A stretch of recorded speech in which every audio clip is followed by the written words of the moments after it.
vejam esse meu post no X. Eu fiz esse post durante a semana, e vejam algumas das reações que eu recebi. O Rony 2525 respondeu: para com isso, se fosse você no lugar dele, você acharia que Alexandre de Moraes teria essa ética? Mesmo eu tendo dito aqui que o Alexandre de Moraes nunca cruzou essa linha.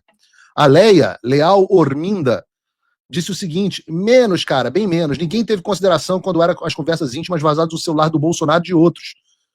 Por que esse cuidado agora com o bandido? E não venha com essa conversinha mole de que não somos como eles. Já está enchendo o saco com essa sua platitude. A Adriana Segunda Conta, a Ayn Orwell Huxley, né, uma pessoa que é distópica até no seu nickname. Entretanto, ver a vida na babesca que levava nos dá uma real noção da farra que faziam com o nosso dinheiro. E aumenta a nossa indignação. Por mais que eu leia 15 milhões para uma festa, eu e minha vida ordinária não tinha real dimensão dessa cifra, por exemplo. A Rose Bacelar, de sacanagem por sacanagem, de verdade foi corrupção, lavar dinheiro. As mensagens íntimas são o menor dos problemas. O Tony Carlos PA disse o seguinte: se você não quer aparecer, não deixe que o fato aconteça. O Felipe Martins, não o Felipe Martins que a gente conhece, diz o seguinte: mas é que no meio da peleleca tinha informações importantes, não é culpa dos jornais se ele fala de sacanagem e corrupção no mesmo diálogo. Diálogos separados, a parte de sacanagem tem que ser, obviamente, omitida, e a parte de corrupção tem que ser exposta. O Jean Black diz: queremos ver tudo, inclusive as suburbanas. Se tiver ministro passivo, queremos saber também, e todos os políticos envolvidos.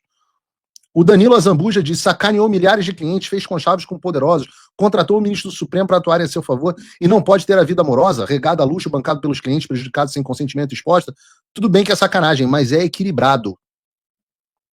O Pátria Amada Brasil, robô B17 reserva, diz: fizeram isso com Eduardo, com Bolsonaro e Eduardo. Às vezes a vida é assim, feitiço volta contra o feiticeiro. Não fizeram isso com Eduardo e com Bolsonaro.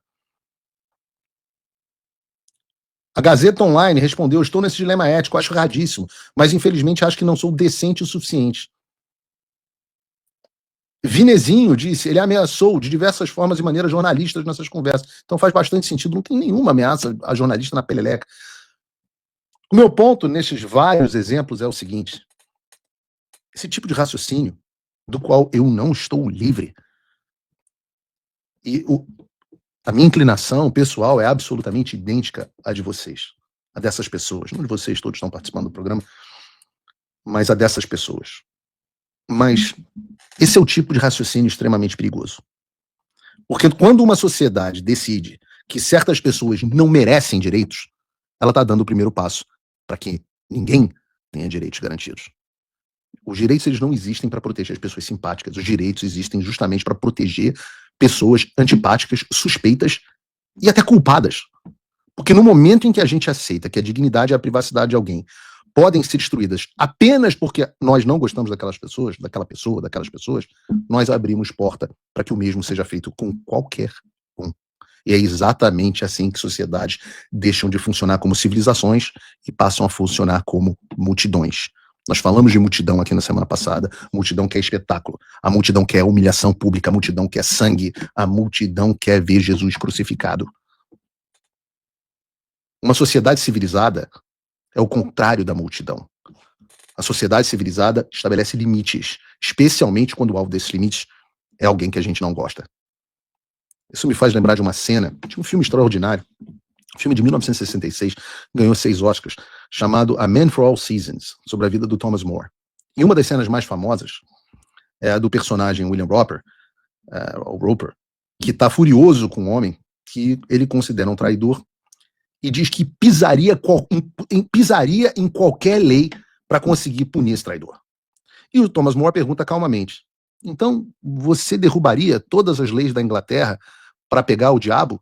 E o Roper responde que sim, que cortaria todas as leis se fosse preciso. Então o More dá uma resposta que atravessou os séculos, né? Um clássico do pensamento político. Diz o seguinte: e quando a última lei estivesse derrubada e o diabo se voltasse contra você, onde você se esconderia, Roper?